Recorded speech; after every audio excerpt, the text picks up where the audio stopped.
Donc, vous avez tous reçu l'ordre du jour. Est-ce qu'il y avait des points ajoutés au Varia? Je vous recommanderais, j'ai mis un document, mais l'ordre du jour était déjà envoyé. Puis, il y avait la question de la prime qu'on voulait discuter là, concernant les opérateurs de gestion des eaux. Que j'ai mis le document près des Varia. Puis aujourd'hui, j'ai eu une discussion aussi avec le service d'ingénierie de la FQM. Oui, ça c'est. Ouais. Ah, tiens, j'arrive. Je vais l'attendre pour. Alors, c'est ça. Aujourd'hui, j'ai eu une discussion avec le service d'ingénierie de la FQM. Puis, dans le fond, c'est très intéressant pour nous aider, ne serait-ce qu'envoyer à des appels d'offres pour des ingénieurs, pour nous aiguiller, pour s'assurer que le mandat n'ait pas d'erreur ou d'omission ou des différentes sources susceptibles à ce qu'on ait, admettons, des corrections ou des extras là, pour un mandat quelconque. Puis, ça n'engage pas la municipalité dans aucun sens. L'entente, c'est pour dire, ben voici nos tarifs, voici la façon que ça fonctionne. Il n'y a pas de, si on ne demande pas de service, ben on n'est pas chargé. Puis, on n'est pas obligé de faire affaire uniquement avec eux. C'est à la pièce, dans le fond? Oui. C'est à la pièce. La tarification, je l'ai envoyée par courriel. J'ai reçu ça. J'avais des réunions. Je l'ai envoyé peut-être vers 4h30, 5h. Moi, j'ai vu le courriel tantôt, mais j'ai pas. Un dossier de la FQM, ça? Oui. Puis, en discutant avec le monsieur aussi, j'ai su que la municipalité de Saint-Roch-des-Aunais, autant le maire que la direction générale étaient satisfaits. Ils ont pris leur service dernièrement. Puis... Effectivement. Donc, on va ajouter le point FQM, puis on pourra en discuter à la fin au point Varia. C'est ça. OK. Il y avait aussi une correspondance qu'on a reçue au sujet de notre développement du parc commercial industriel léger, commercial lourd industriel léger. Donc, je vais faire une petite réponse à ce point-là, au point Varia aussi. Okay. Au point Varia, Jean-François, donc, ou à la si période? l'ordre du jour est conforme, est-ce que j'ai un proposeur? Bon. C'est bon. Parlez pas tout en même temps, là. On a répondu. Oh, j'entends rien.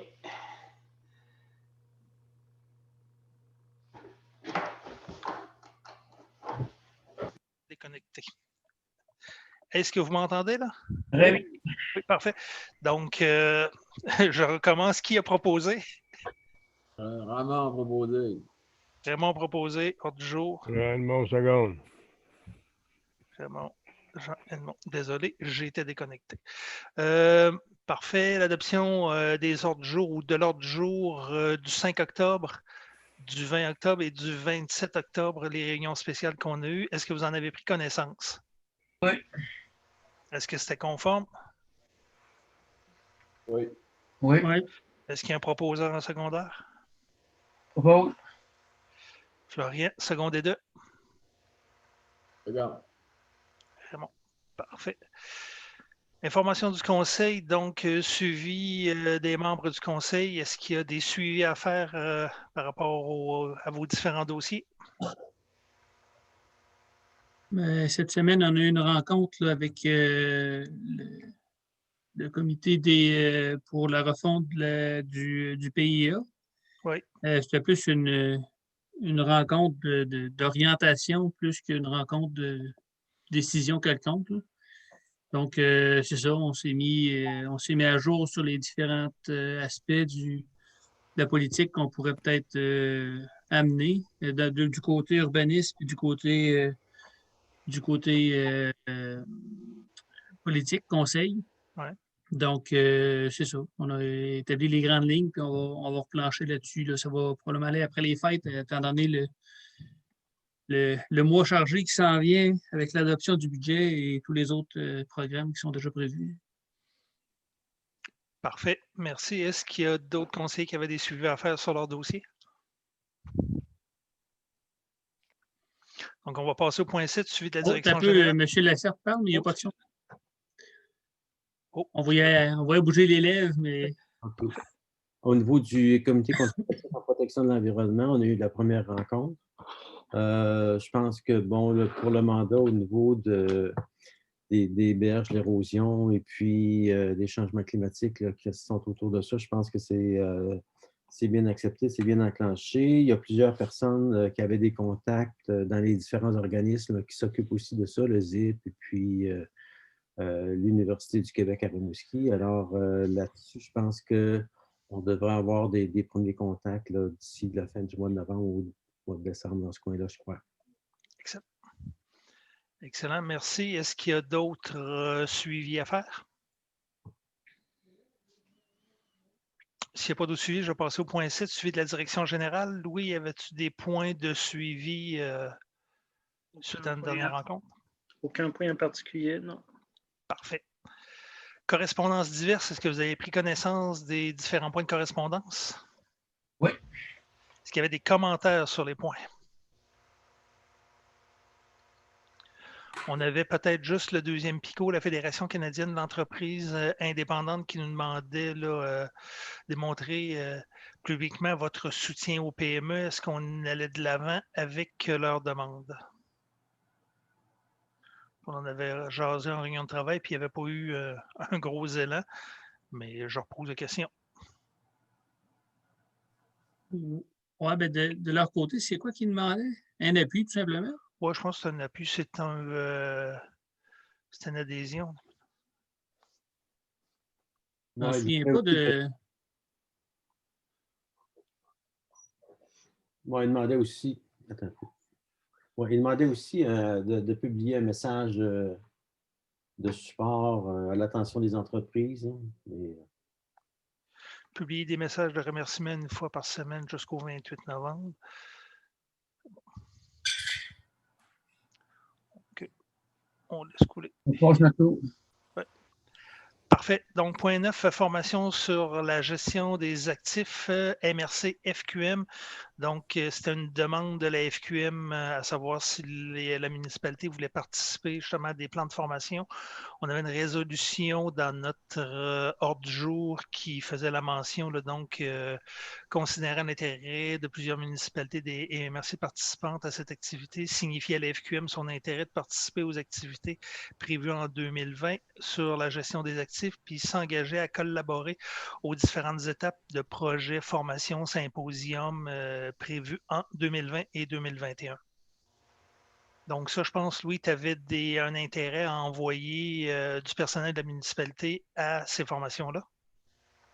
Effectivement, et d'y aller moi-même aussi. OK. Est-ce qu'il y a des commentaires? Non. Est-ce qu'il y a quelqu'un qui voudrait proposer que la municipalité de Lille participe aux formations sur la gestion des actifs MRC FQM? Ça me prend un proposeur. Et qui? Bon. Propose. Jean Edmond, second des deux. Non. Pascal Bernier, merci. Demande d'appui concernant le projet de loi 67. Donc, le projet de loi 67, je ne sais pas si vous êtes allé voir le règlement en tant que tel.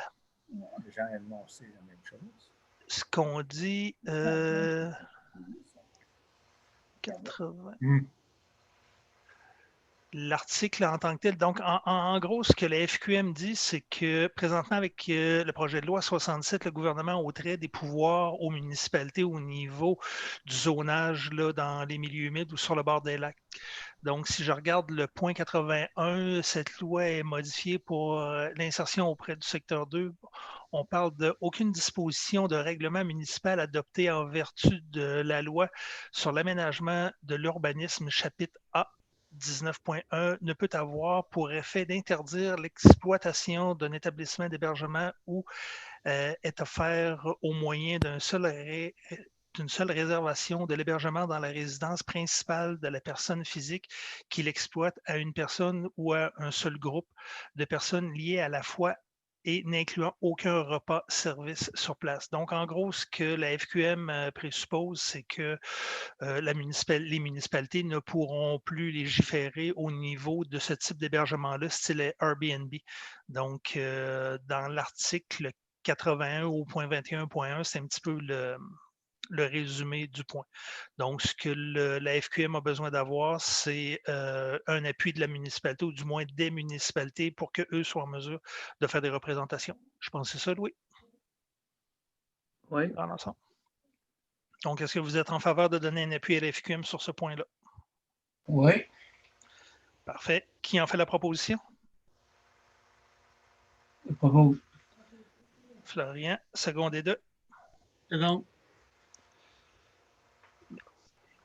Création d'un comité consultatif en protection de l'environnement. Donc, dans votre correspondance, vous aviez la résolution concernant la formation d'un comité visant à proposer une vision des objectifs et des priorités pour la protection de l'environnement. Je ne sais pas si M. Lacerte voulait en faire expliquer encore, ou on passe directement à l'adoption de ce règlement-là? Moi, j'intervertirais l'ordre de 12 et 11. Là, parce qu'on a déjà un règlement qui avait été fait, donc on devrait d'abord abroger le règlement, puis ensuite passer l'adoption pour faire la nouvelle mouture du comité. Du comité. Aucun problème. On va passer comme ça au point 12, l'adoption du règlement abrogeant le règlement sur le comité consultatif en protection de l'environnement. Donc, c'est le règlement qui vient abroger celui qu'on avait fait. Donc, c'est une formalité. Vous avez reçu dans votre correspondance l'entièreté des considérants puis les points en tant que tels là, qui sont concernés. Ouais.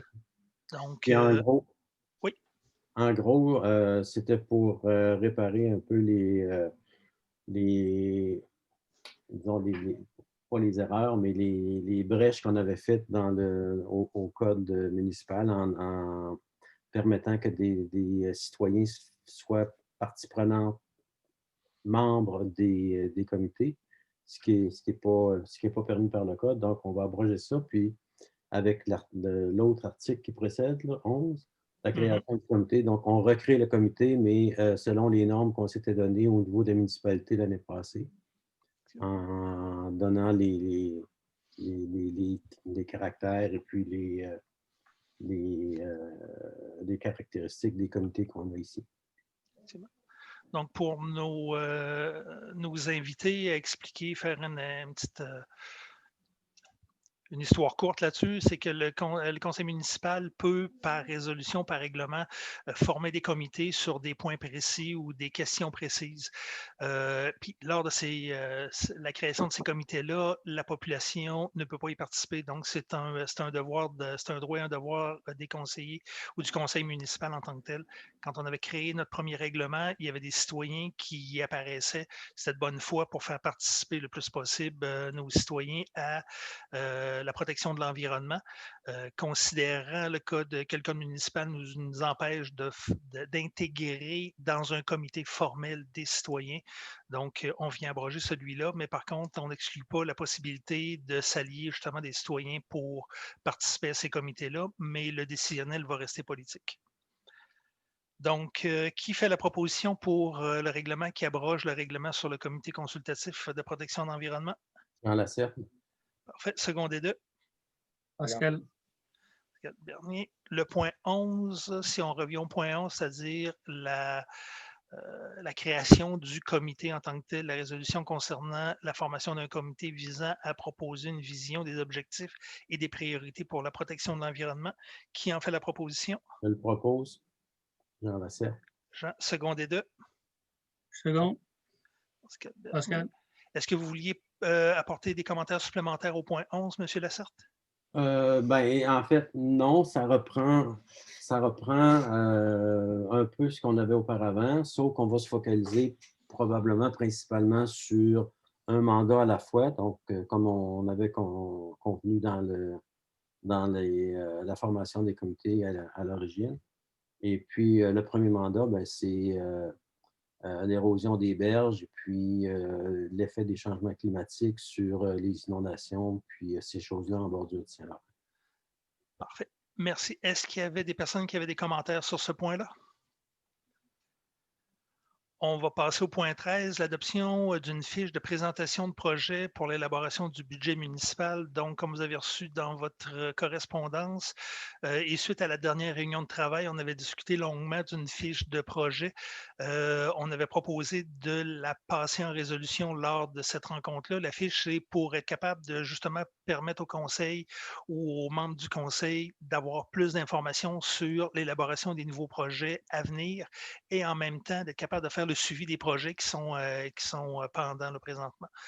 Donc, à votre premier picot, vous avez le document Excel qui relate la fiche en tant que telle. Est-ce qu'il y avait des commentaires sur ce point-là? Ben, peut-être les commentaires que je peux faire. J'ai vu que dans le deuxième picot, on avait gardé le règlement comme tel. J'ai revisé le règlement aussi, puis sauf pour l'adoption de la fiche comme telle, il n'y a pas grand-chose de différent d'une résolution qu'on pourrait faire. Je me demandais si effectivement tout le monde serait d'accord à voter le règlement plutôt qu'une résolution. Ça ne change pas grand-chose, ça fait juste statuer des dates de dépôt pour les différents rapports. Mais je laisse ça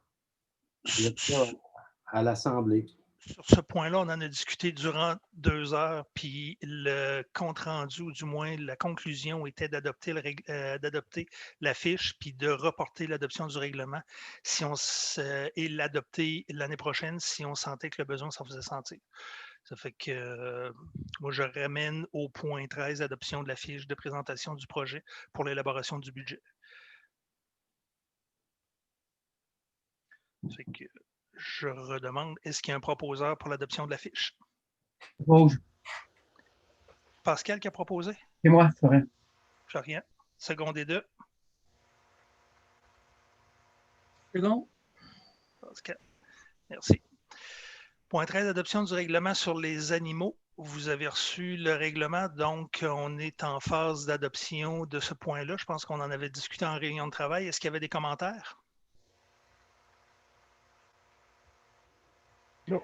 Est-ce qu'il y avait des modifications, Louis, majeures ou des points à apporter sur ce règlement-là? Le nombre de chiens puis le nombre de chats que vous vouliez, là, c'était le point. L'article 9, le nombre maximal, on parlait de 3 chiens, 4 chats. Ça, c'est un peu, je dirais, plusieurs municipalités qui ont adopté ce point de vue-là, mais on a la possibilité aussi de modifier les normes. Puis vous aviez plutôt à tête, lors des orientations, 2 chiens, 3 chats. Pas mal sûr qu'on avait discuté. On s'en tient à ça. 2 chiens, 3 chats. Parfait, excellent. Ça va être modifié au règlement. Est-ce qu'il y avait d'autres commentaires ou d'autres éléments à apporter? Si vous en avez pris connaissance, tout le monde est d'accord, je vais prendre un proposeur, un secondaire. Propose. Jean-Edmond, secondé 2. D'accord. Raymond. Avis de motion pour l'adoption ultérieure d'un règlement relatif à l'écocentre de la municipalité de Lillet. Donc, vous avez eu dans votre correspondance le document règlement relatif à l'écocentre de la municipalité de Lillet. Donc, c'est un règlement préliminaire. On passe un avis de motion aujourd'hui pour lancer le processus. Est-ce qu'il y a quelqu'un qui donne l'avis de motion? Je la propose. Ou je donne l'avis, peu importe. Parfait. Au point 15, présentation du projet du règlement relatif à l'écocentre de la municipalité de Lillet. Je vais te laisser aller, Louis, sur ce point-là. Oui. En gros, auparavant, la municipalité est toujours sous entente pour l'écocentre avec d'autres municipalités qui est partie prenante, dont Saint-Aubert et Saint-Cyril. Les règles de gestion de l'écocentre étant enchâssées dans l'entente, étant donné qu'on accepte de la clientèle autre en dehors de cette entente-là. Alors, il est préférable d'avoir un règlement à bonne et due forme pour la gestion de l'éco-centre. C'est la raison pour laquelle le règlement est proposé ce soir. Puis, qu'est-ce que ça fait, ce règlement-là? C'est pour déterminer les clientèles admissibles à l'éco-centre, dire de quelle façon la saison et l'horaire de l'éco-centre est faite. Les règles d'identification de l'usager lorsqu'il accède à l'éco-centre, ça fait état des matières acceptées et refusées. On parle aussi de la façon de déposer, de décharger les matières, du retour des matières qui sont refusées et des frais de service applicables, surtout pour ceux qui sont hors entente. Pour ceux qui sont à l'intérieur de l'entente, la mouture de l'entente est toujours en révision. Ça va être déposé là, au prochain mois. Ça fait état aussi des règles de circulation à l'intérieur du site de l'éco-centre et des règles de conduite et du civisme applicable aussi des échanges avec le personnel. Ça donne aussi un pouvoir, là, ce sera peut-être à ce moment-là de déterminer par résolution, ce serait peut-être préférable, le pouvoir d'application du règlement au personnel qui gère l'éco-centre.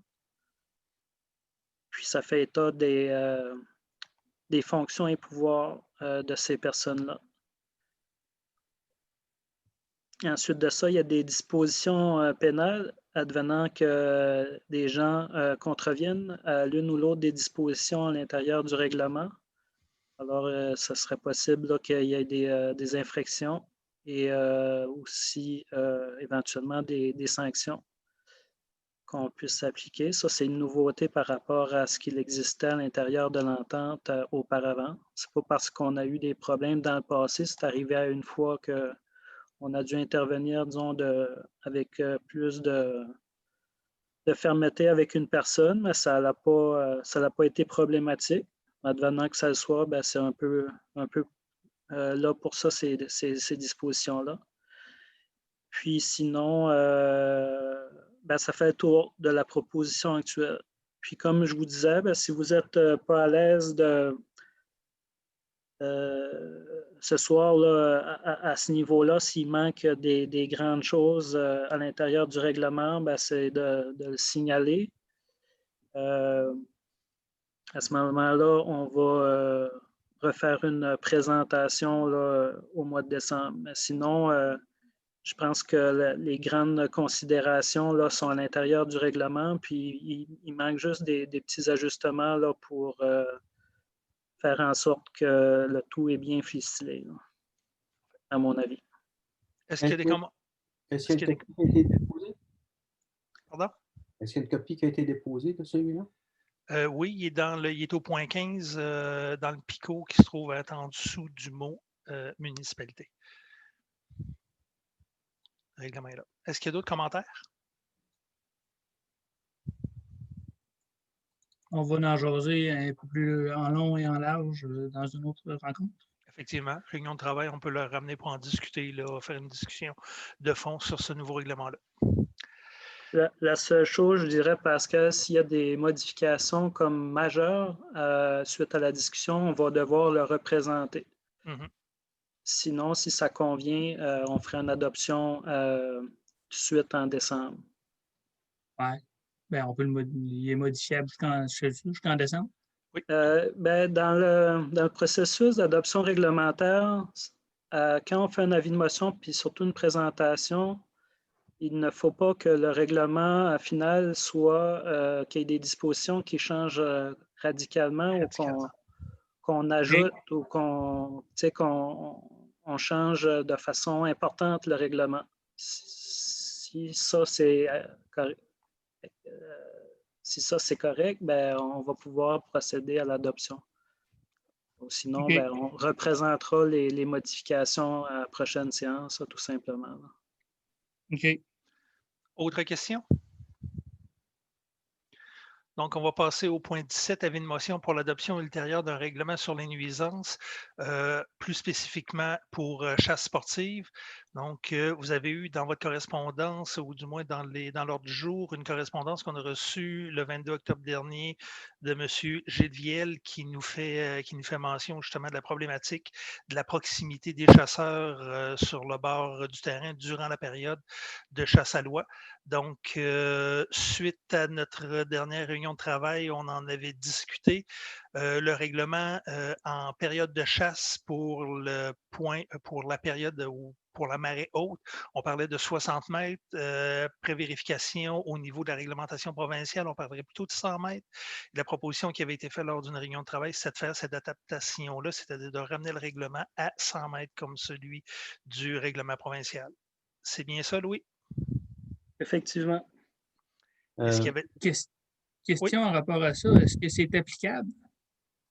Dans le sens que la distance, les chasseurs se trouvent à être sur une terre fédérale, même si on a un règlement, on ne peut pas le faire appliquer? Bien, le règlement va être adapté. Là, c'est le règlement provincial. Le règlement provincial doit être appliqué par les agents de la faune. Donc, qui, eux, régissent le sport, la chasse en tant que tel, la chasse aux oiseaux migrateurs. OK. Le territoire est fédéral, mais le sport est provincial. Puis la réglementation est provinciale. OK. À ce Puis moment-là, la différence au niveau des nuisances par rapport à ça, le 40 mètres de différence ne changera pas grand-chose sur le bruit en tant que tel? Bien, en réalité, c'est beaucoup plus pour être capable de rendre notre propre règlement conforme à la réglementation provinciale. On ne peut pas être moins sévère que le provincial. Donc, déjà en partant, en le mettant à 100 mètres, on vient se conformer à ce que le provincial, ou du moins ce qu'on a trouvé comme information au niveau de la réglementation provinciale. Mais au niveau du bruit en soi, là, on tombe dans notre réglementation au niveau de la problématique sonore, là, donc les décibels en tant que tel. C'est de façon sporadique. C'est sûr qu'en période d'ouverture, quand les chasseurs se donnent ça, puis qu'on a une bonne saison, comme cette année, ça fait excessivement de bruit, je l'avoue. Je reste sur le bord du fleuve, donc j'ai été en mesure de le constater. Mais il Ouais, c'est reste ça. que sur semaine, c'est très rare qu'on va entendre tirer, ou du moins chez nous, c'est très rare qu'on va entendre tirer.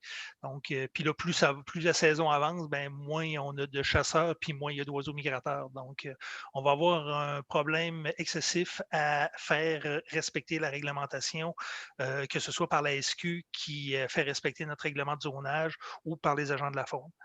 Monsieur Viel, on est en période, je pense que vous voulez intervenir, mais je vais prendre vos commentaires à la fin, lors de la période de questions. On va rouler notre réunion, puis après ça, on prendra vos commentaires. C'est pas que je veux pas vous faire parler, c'est juste que je veux bien animer la réunion, puis après ça, on sera en mesure de répondre à vos questions sur ce point-là. juste une question par rapport à ça. Allez-y.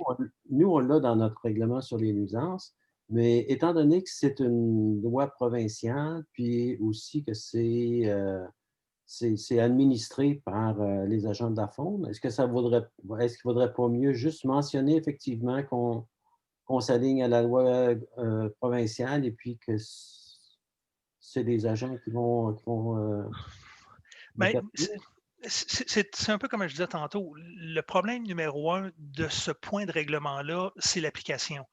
Donc, comme on se disait en réunion de travail, ce n'est pas notre urbaniste, ce n'est pas notre inspecteur à 6 heures le matin qui va être en mesure de le faire respecter. Il y a la Sûreté du Québec, puis il y a les agents de la faune. Mais encore là, si les distances sont respectées, le bruit, lui, de venir le faire respecter, c'est un autre paire de manches, là.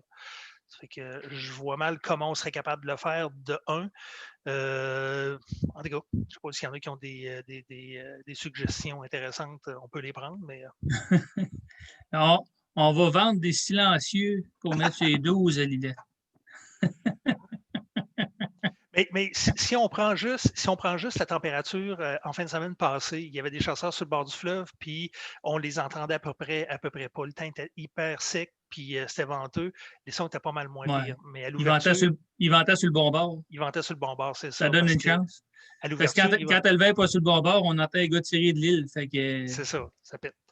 Ça fait pas peur, ça fait ouf, ouf. Ouf, c'est ça. Le son propagé. Est-ce qu'il y a d'autres questions sur ce point-là? S'il n'y a pas d'autres questions, je prendrais quelqu'un qui donne avis de motion. Bien. Monsieur Lassette? C'était Raymond. Ah, c'est Raymond, excusez. Nommez-vous, s'il vous plaît, pour quelque chose.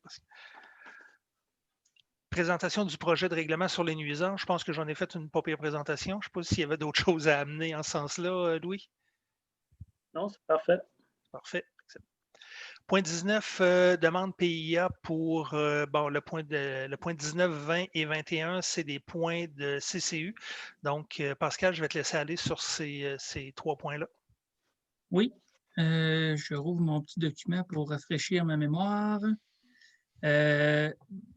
Faut dire que j'ai manqué une partie de cette rencontre-là parce qu'on était en rencontre, nous, en même temps. Okay. Le premier point, c'était, dans le fond, c'était une demande pour une nouvelle construction au coin de la rue Thériault. Le numéro de lot, 3 373 919. Le citoyen a fait une présentation de son projet pour essayer de présenter ce qu'il voulait construire et en même temps de s'alimenter des raisons pour lesquelles il était refusé. Ça lui a été expliqué de ce que j'ai compris. Puis la proposition du type de maison en tant que telle reste refusée. On lui propose d'avoir un style de maison qui correspond plus au type de bâtiment dans ce secteur-là. Donc, c'est pas que sa maison n'est pas belle, elle serait applicable à 95 des endroits à l'île, mais dans ce secteur-là, ça fait partie du noyau villageois du PIA, puis on veut garder un style de maison qui s'approche plus de son voisinage. Donc, c'est pour ça que ça a été refusé. Le 2... on va passer les propositions. Oui. Ouais. Qui en fait la proposition? Je propose. Qui seconde? Non. Point 20. Le deuxième, c'est 372 chemin des Pionniers Est. C'est, si je me souviens bien, c'est une réfection de la cheminée et du toit. Dans le fond, les couleurs et le revêtement, ça correspond à ce qui était sur place. Donc, c'est approuvé. Il y a une recommandation qui vient avec, c'est de refaire le recouvrement des lucarnes en même temps, histoire que ça ait le même fini. J'ai dans l'idée que c'était prévu, mais que c'était peut-être pas spécifié au projet. Puis, essayer de garder la finition des bardeaux latéraux. Puis, en même temps, d'essayer de conserver ou de trouver une brique qui s'apprête plus à la brique beige qui était déjà présente. Mais on s'entend que c'est des briques, quand on change de brique, des fois, c'est impossible de trouver le même fini. Donc, il y avait une couleur grise qui avait été proposée, puis ça avait été approuvé quand même. Donc, c'est pour ça. Est-ce qu'il y a des questions? S'il n'y a pas de questions, je vais prendre un proposeur secondaire. Roger, Florian. Secondé 2. Pascal. Dernier. Et le point 21. Le point 21, c'était une dérogation mineure pour le lot 5 645 002. Dans le fond, c'est les serres Caron. La dérogation mineure, c'était pour l'implantation d'une roulotte pour les employés d'été. La dérogation, de la façon que c'était présenté, elle a été refusée pour 2 raisons. Quelques raisons, mais la principale, c'est qu'il y a de la place à installer ce type de bâtiment-là un peu partout sur le terrain. Là. Le terrain est extrêmement grand. Il y a même moyen d'installer cette roulotte-là à l'extérieur de la zone du PIA. L'autre point qui était problématique, ça pourrait nuire à la maison d'en face en créant de l'ombre dans son jardin. Fait que ça a fait une raison pour aussi refusé la dérogation mineure. Puis, au niveau du PIA, il y avait une problématique au niveau de la toiture qui ne correspondait pas du tout avec les bâtiments qui sont des bâtiments de services adjacents. Donc, sur ce point-là aussi, ça a créé une problématique. Donc, pour ces raisons-là, la dérogation a été refusée. Est-ce qu'il y a des questions, des commentaires? S'il n'y a pas de questions, commentaires, je vais prendre un proposeur. Je propose Pascal. Seconde, Edmond. Point 22. Si oui. je peux, ou on le mettra au varia, j'aurais peut-être dû en parler tantôt lors des comités, il y a eu une demande d'information au niveau du CCU pour ce qui arrive avec le bâtiment de Lamartine qui n'a pas de façade, qui était techniquement un bâtiment ne peut pas rester sans façade aussi longtemps que ça. Le revêtement, ça a l'air pas fini, là. Ça a l'air de ce que ça avait l'air quand le feu a pogné dedans, au fond. Là. Donc, il y avait un suivi qui avait été demandé là-dessus pour savoir s'il y avait des infractions, s'il y avait eu un suivi sur la vente ou l'entretien de cette bâtisse-là. Ça appartient à qui, ça? Ben, ça doit encore appartenir à Lamartine.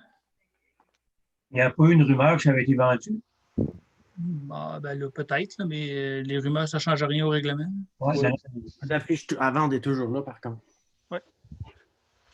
Ça a été vidé, mais je pense que ça n'a pas bougé plus que ça là, au niveau de la vente. Mais non, il pourrait y avoir un suivi de fait là, au niveau du département de l'urbanisme à ce niveau-là.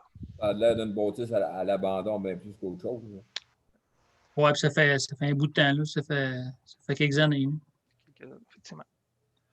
Donc, c'est ça. C'était pour porter à l'attention du conseil. Parfait. Est-ce qu'il y avait des questions sur le point urbanisme, aménagement et développement?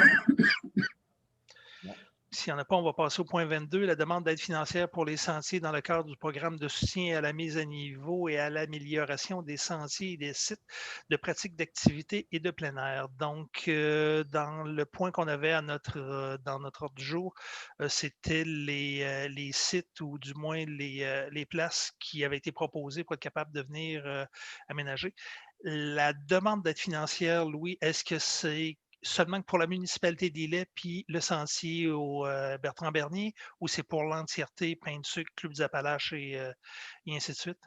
Non, c'est ce que j'avais retenu, en fait, que vous vouliez viser le sentier Centre Bertrand Bernier. Étant donné que la demande d'aide financière doit être complétée d'ici le 12 novembre, pour les autres, il y avait au niveau du Club des Appalaches, il y avait un intérêt. Par contre, c'est ça, ils sollicitaient notre aide, mais c'est un peu pour les informer que le programme existe, puis de voir si, là, dans les circonstances, c'est un peu, on est un peu pris de court pour travailler le dossier de fond. Puis la même chose pour le sentier du Pain de Sucre là, avec Cap-Saint-Ignace.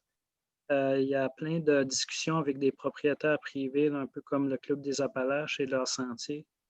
Alors, on a un peu pris de court. Tout ça pour vous dire qu'au niveau de l'information dont je dispose actuellement, là, Véronique m'a fait état d'environ pour le sentier centre récréatif Bertrand Bernier, là, ça nécessiterait un investissement d'environ 50 000, 5 000 Oui, parce que là, 50 000, ça allait pas bien.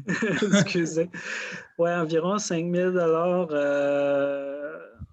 pour baliser le sentier. Il y a un petit ponceau à refaire. Au niveau du matériel, ça va. Une carte pour l'identifier. C'est des petits investissements comme ça. Peut-être quelques bancs sur le parcours, là, deux, trois bancs. Il y avait aussi plus substantiellement comme des jeux d'hébertis un peu que Véronique proposait, que je reviendrai là, par courriel un peu sur le détail de la demande d'aide financière. C'est ça. Si vous pensez que c'est un projet qui vaut la peine d'être investi, c'est un peu comme là, le véhicule financier, il se présente là. Est-ce qu'il y a des commentaires? J'ai l'impression, à écouter Louis, j'ai l'impression que 5 000 c'est juste pour faire tout ça. Surtout si on pense faire un fond au sentier aussi, je ne sais pas, en petite pierre ou en gravier quelconque, là. Ça a été marché là, par le bénévole qui nous donne un coup de main, là, M. Lionel Oui, Journeau. je l'ai marché avec lui aussi. OK. Ça semblait dire que c'était suffisant. Je ne sais pas. L'aide Je pourrais- financière, je vais l'aide re- financière en relation avec ça, on parle de combien? C'est un le pourcentage, j'imagine? Je peux le chercher rapidement. Puis en deuxième point, est-ce qu'on peut demander une aide, mais sur des ententes à venir, exemple pour le sentier pour le pain de sucre ou peu importe, même si on n'a pas d'entente formelle avec les propriétaires, est-ce que ça peut faire partie de ça? Difficile à budgéter. Moi, ben oui, je suis bien d'accord avec toi. Mais... Pour, je pourrais regarder, moi j'ai un peu lancé le projet, identifiant, il y a une aide financière. Je connaissais qu'il y avait un projet de sentier. Là, on s'est mis à mijoter plus, que j'ai identifié le Club des Appalaches, puis j'ai mentionné aussi le sentier du pain de sucre. Je ne sais pas jusqu'à quel point la demande d'aide financière elle doit être étoffée, là, parce que ça, souvent, les sentiers, quand ça parcourt des propriétés privées, peut-être que la demande d'aide financière va exiger à ce qu'il y ait des ententes avec les propriétaires privés. Ça, ce bout-là, je ne le connais Ouais. pas, Pascal. OK. Ben, c'est un peu ça la question, dans le fond, s'il faut absolument avoir déjà des ententes ou si c'est quelque chose qui peut être. On pourra le vérifier. On pourra essayer de quantifier, grosso modo, la demande d'aide financière. Je vais revérifier, comme Jean l'a dit, que ça lui apparaît d'être juste comme budget. Puis ici, je vois le programme d'aide financière, dans le fond, c'est 80 % du total des dépenses admissibles jusqu'à concurrence de 150 000 pour une municipalité de 10 000 habitants et moins. C'est notre cas. À ce moment-là, moi, j'essaierai de documenter un projet peut-être un peu plus étoffé, demander plus, puis on s'adaptera selon ce qu'on obtiendra. OK, bonne idée. Sur le fond, êtes-vous favorable à ce qu'on passe une résolution pour mandater la direction à présenter une demande d'aide financière? On n'a pas de problème avec ça. Oui. Qui en fait la proposition? J'en propose. Hop. On propose. Hein? Jeanne Mon seconde, c'est bon. C'est à l'unanimité, je pense, Jean-François. Effectivement. J'ai pas entendu le proposeur. Jean Lacerte, M. Lacerte qui a proposé, Jean Edmond secondé. Sur un élan de tous. Oui, c'est ça, prends-en un dans la gang. C'est ça. Point 23, une demande de sensibilisation concernant les bruits de freins moteurs au MTQ. Donc, vous avez reçu dans votre correspondance une demande ou du moins des explications qui proviennent du maire de Saint-Roch-des-Aulnay, André Simard. Lui a fait des vérifications parce que chez eux aussi, ils ont des problèmes au niveau des freins moteurs. Donc, comme il nous expliquait, les pancartes, les petites pancartes qu'on va mettre sur l'emprise du MTQ, ce n'est pas accepté par la MTQ. Seules les pancartes qu'on voit là, dans la correspondance qu'il nous a donnée seraient acceptées ou seraient acceptables pour le ministère du Transport. Donc, je pense que c'est d'aller de l'avant avec Saint-Roch pour faire des demandes au MTQ d'avoir de ce type de pancarte-là à nos entrées de village pour justement être capable de minimiser les bruits des freins moteurs, les Jacob, comme on les appelle. Dans l'ensemble. Oui. Si j'ai bien compris, on ne peut pas les interdire. On peut demander, promouvoir une sensibilité. C'est sensibilisation, c'est ça. Sensibilisation, c'est ça, mais on ne peut pas les interdire. Ça dépend du bon jugement du chauffeur, ça. Effectivement. Ouais. En le sachant, il est capable de ralentir avant. Il n'est pas obligé de prendre son Jacob. 90% des fois, il n'y a même pas besoin de le mettre. C'est vrai, effectivement. C'est quand il y a une limitation dégressive là, de 90 à 70 à 50, bien souvent, là, on ne les entend pas, les freins moteurs. Donc, dans l'ensemble, c'est... Quand tu vois nos grattes, moi, l'hiver, là, à utiliser ça, là, ça n'a aucun sens, ça. Pourtant, il y a une gratte en arrière, on est capable de les ralentir. C'est ça. À 30 km à l'heure, il n'y a pas besoin de mettre de bruit de ça. Donc, Louis, dans l'ensemble, c'était la demande là, de la municipalité de Saint-Roch de les appuyer dans ce... Faire la même action chez nous, dans le fond, je pense qu'on aura un besoin aussi. Lillet, Saint-Jean aussi, je pense qu'il était dans ce regroupement. Oui, Saint-Jean aussi, effectivement, Saint-Jean a été approché. Donc, on aurait besoin d'une résolution pour mandater notre directeur général à poursuivre ce mandat-là. On résolu, propose. J'en ai mon second.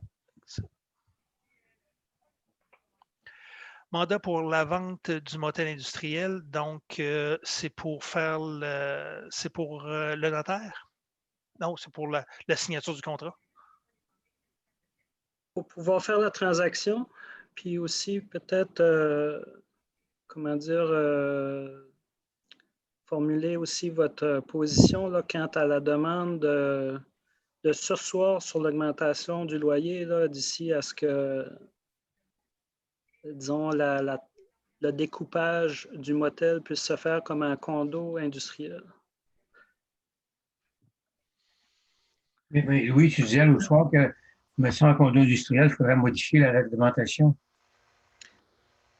Oui, effectivement, c'est pour ça que je le mentionne. C'est une demande des deux entrepreneurs. C'est un dossier, vous le savez, que ça fait longtemps qu'il est sur le feu. Je pense qu'ils ont eu l'occasion de négocier, de faire des transactions. Là, on s'aperçoit, puis il n'y avait personne au courant de chez nous, qu'au niveau de la réglementation municipale en urbanisme, ce n'est pas possible de scinder le motel industriel en deux pour pouvoir que chacun ait une partie là, du motel industriel, un peu un condo industriel. Faire l'analogie avec le résidentiel. Et ça nécessite une modification au règlement d'urbanisme.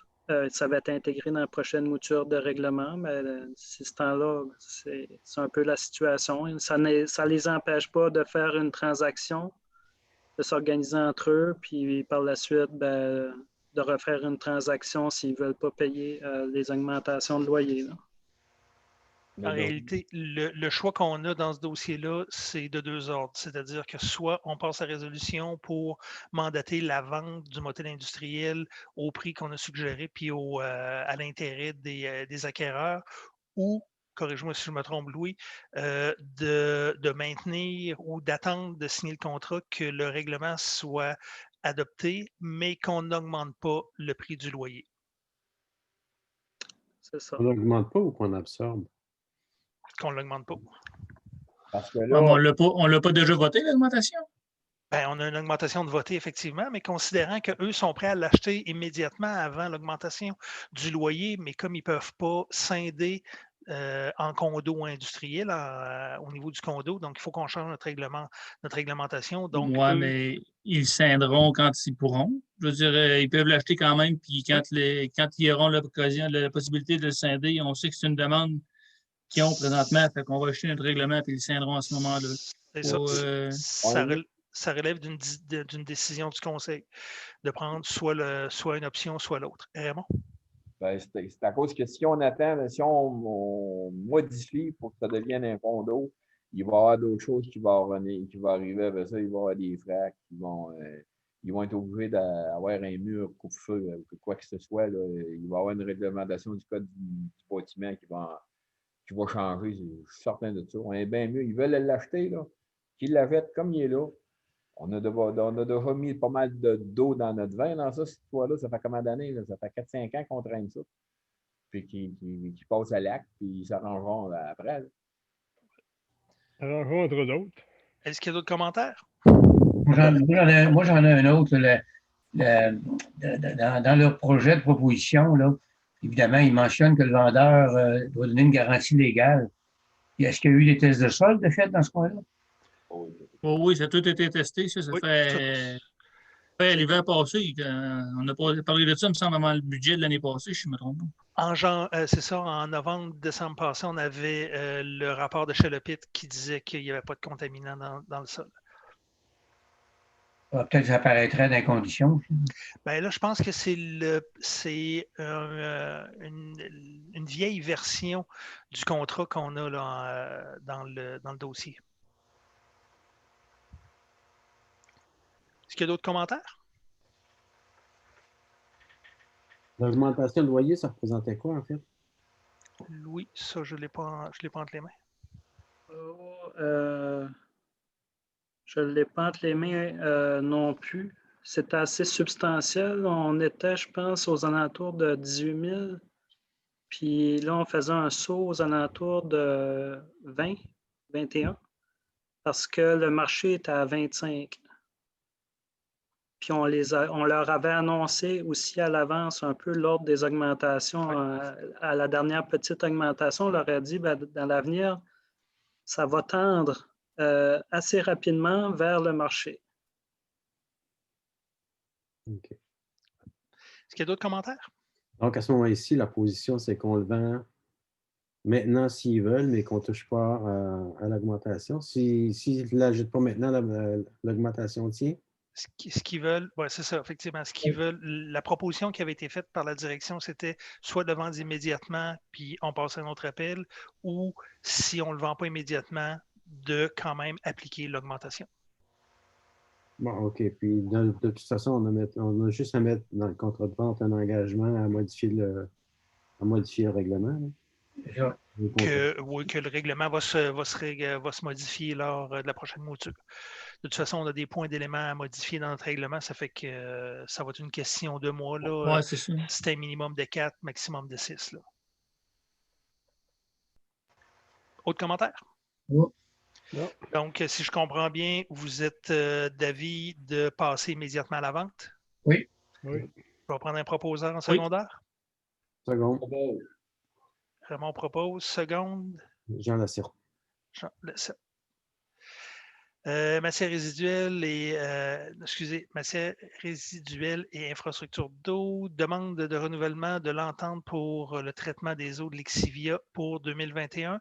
C'est un point de forme. À chaque année, la régie Lillette pour le site d'enfouissement, le site de transbordement ici, eux ont un bassin de rétention pour ramasser les eaux de l'exiviation. Donc, s'il arrivait un problème au niveau de leur bassin, ils veulent avoir des places pour être capables de venir déposer leurs eaux de l'exiviation. Puis comme à chaque année, on passe une résolution pour leur dire si jamais ils étaient dans le trouble, ils pourraient venir le porter. Donc, mais en fait, ils ne l'utilisent pas. Ils ne l'utilisent pas, non, c'est juste c'est une assurance là, au cas où il arriverait quelque chose. Saint-Jean fait exactement la même affaire là, au cas où on serait en overflow dans nos bassins, mais Saint-Jean serait prêt à les accepter aussi. Donc, si vous êtes à l'aise, je vais prendre un proposeur en secondaire. Seconde. Seconde et deux, c'est M. Lasserte? Oui. Dépôt du rapport annuel sur la stratégie d'eau potable. Donc, le document qu'on avait regardé en réunion de travail, en fin de compte, ce n'est qu'un dépôt. Il n'y a pas d'adoption à y avoir en tant que tel. C'est bien ça, Louis? Oui, c'est ça. Puis, je vous ai, dans les différents documents, il y en a un, je pense, qui s'appelle Audi. Dans l'onglet rapport, on a comme le bilan, dans le fond, avec les recommandations aussi qui se dégagent là, de toute cette analyse-là. Ça serait peut-être le document le principal à consulter au préalable, mais je vais quand même le ramener en réunion là, pour qu'on épluche et qu'on épure les interrogations là, qui avaient été soulevées. Oui, ben c'est ça. Est-ce que quelqu'un peut venir nous faire une présentation de ce rapport-là? La personne qui l'a rempli, elle doit être capable de nous présenter ce qu'elle... Parce qu'il y a plein d'informations, mais je ne suis pas sûr de tout suivre. Là. Je peux te comprendre, effectivement. C'est assez technique. Ben, oui, c'est ça. Je peux m'informer. Je vous dirais qu'idéalement, j'aimerais que notre coordonnateur puisse présenter ce genre de rapport-là. Oui. Dans un monde idéal, ce serait fantastique. La personne qui a fait le rapport, là, est-elle venue sur les lieux? C'est de l'information qu'on leur a transférée. C'est ça. Il y a eu, dans le fond, la personne, ce qu'elle fait avec les municipalités, c'est qu'elle elle aide en pointant les informations là, pertinentes, puis en regardant avec les personnes qui les alimentent là, pour insérer les bonnes informations au bon endroit. C'est ça qui se passe là, dans... Ben, ça, c'est cette année. Auparavant, là, c'était un peu remplissez les documents, puis j'imagine qu'ils se sont adaptés. Parce que c'est ça, c'est assez lourd, là, comme en même temps, c'est très intéressant aussi à regarder, là.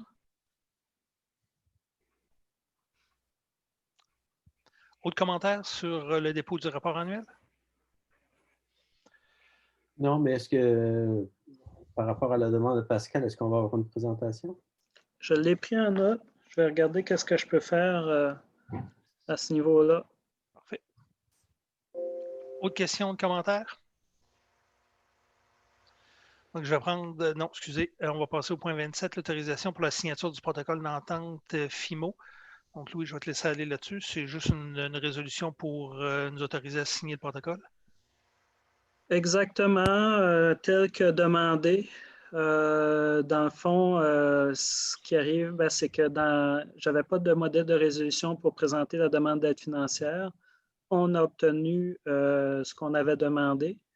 Puis là, c'est le protocole d'entente qui vient avec le programme d'aide financière. Puis c'est ça, il manquait les autorisations là, de signataires.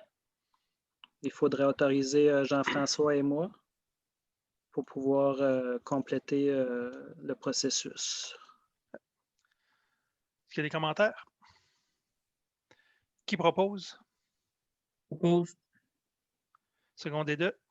Oui, Jean Lasserre. OK. Point 28, affaires municipales et diverses. Louis, il y avait un picot. Je vais te laisser aller. Ça, c'était le point un peu comme d'importance au niveau des ressources humaines concernant les opérateurs en eau. Comme je vous avais expliqué, là, on est à la recherche d'opérateurs en eau.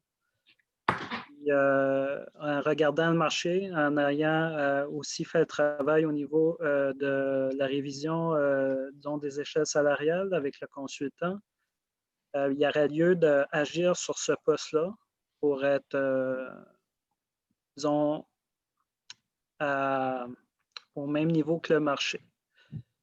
Puis la proposition que je vous en faisais, c'est de dire, nous, on a des conditions d'opération qui sont particulières. Ici à Lillet, les gens doivent assurer des 24 heures.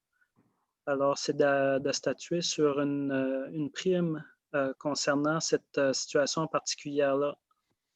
Puisqu'on sait que dans l'avenir, quand il y aura une automatisation de nos installations en eau, il n'y aura plus de la condition particulière du 24 heures. Alors, cet ajustement-là de prime lié aux conditions actuelles, elle va sauter là, à ce moment-là. Louis, question par rapport à ça. Peut-être que ça a déjà été discuté, puis je m'en souviens juste plus. Pourquoi qu'on fait des 24 heures au lieu de faire, mettons, je ne sais pas, 12 heures ou parce qu'au niveau du temps supplémentaire, là, ça fait cabou. Actuellement, ça fait en sorte qu'on a 8 heures par semaine de temps supplémentaire à 4 employés. Okay. Il y a comme un étalement des heures, fait qu'ils sont rémunérés à la hauteur de 42 heures semaine. Aussitôt qu'on a des vacances, là, ces heures-là supplémentaires-là s'ajoutent. Puis, c'est ce qui est arrivé aussi dernièrement avec congé sans solde du coordonnateur. Là, il y en a un qui a trouvé un employeur. On va être dépanné probablement par M. Lionel Journeau. Mais on est en mauvaise situation, si je peux dire. Puis, on voit qu'il y a des gens qui sont intéressés. On va sûrement trouver preneur. Ça, c'est une chose. Puis sinon, au niveau des 24 heures, il y a une obligation là, d'un suivi aux 3 heures qu'on ne peut pas effectuer si on n'est pas automatisé. Mhm. Fait que Non, c'est ça. je sais que ça prend quelqu'un là pendant 24 heures, mais la question était pourquoi c'est la même personne pendant 24 heures?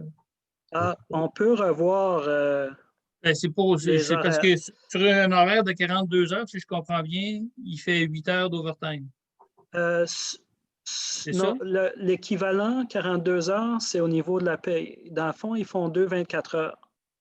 Puis sur 3 semaines. Fait qu'ils font 48 heures par semaine. Oui, attends un peu, je vais t'expliquer. OK, merci. Ils font 2 24 heures, 3 semaines d'affilée, puis la 4e semaine, c'est un 24 heures. Quand on additionne tout ça, sur 4 semaines, ça fait un équivalent de 42 heures. C'est l'étalement des heures qui a été voté à ce moment-là. Là, maintenant, ta question est de est-ce qu'on peut revoir l'horaire? Bien sûr, on pourrait faire des corps de travail de 12 heures. Par contre, là, d'un autre côté, on a nos employés dans leurs conditions aussi, c'est des gens qui résident à l'extérieur. Puis là, à ce moment-là, il faudrait compenser avec des frais de déplacement, ce qu'ils ne chargent pas actuellement parce que c'est un peu l'entente. Ils font des 24 heures. Ils viennent en bloc de souvent 2 journées d'affilée. Mais en contrepartie, il n'y a pas de frais de déplacement qui est chargé. Je pense qu'il y a des bons puis des moins bons. Je ne le rentrais pas en considération sur la proposition ce soir.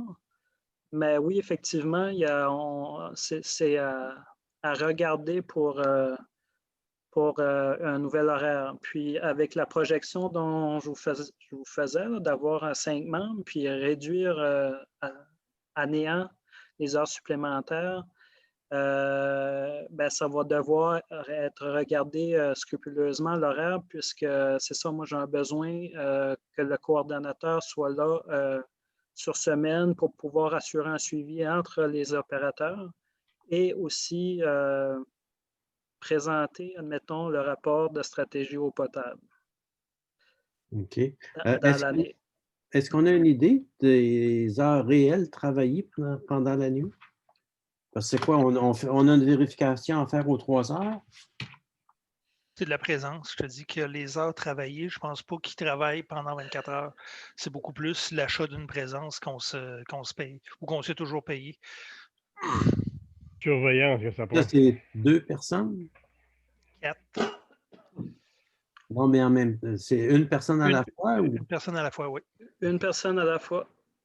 Puis dans le scénario aussi à 5 personnes, ce qui est super intéressant là-dedans, c'est qu'il y a beaucoup d'ouvrages de prévention qu'on ne fait pas, qui mériteraient à ce qu'il y ait une combinaison de 2 personnes. Il y a effectivement une optimisation à faire au niveau de l'horaire, probablement. Puis surtout en ce qui concerne le coordonnateur puis la gestion du service. Puis aussi, de faire en sorte que on ramène à rien les heures supplémentaires. Puis de voir si on ne pourrait pas, par la même occasion, voir les corps de travail, là, comment optimiser le travail de chacun. Peut-être des corps de travail de 12 heures seraient plus adéquats. Là. À ce moment-là, il faudrait voir aussi qu'est-ce qu'on fait au niveau des frais de déplacement, mais ça serait intéressant de le regarder. Ils viennent de où, ce monde-là?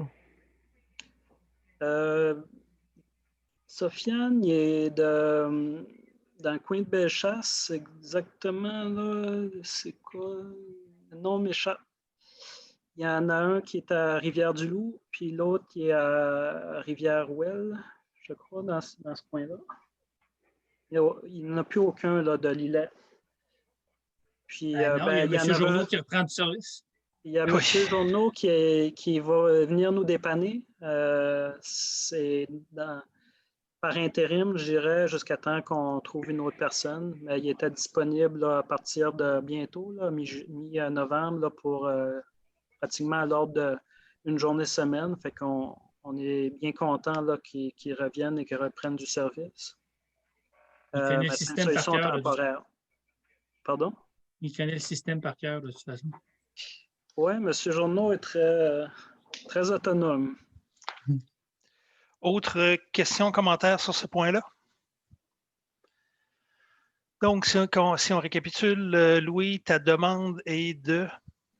Moi, je faisais une proposition au conseil d'avoir une prime de 24 heures de l'ordre de 2 de l'heure.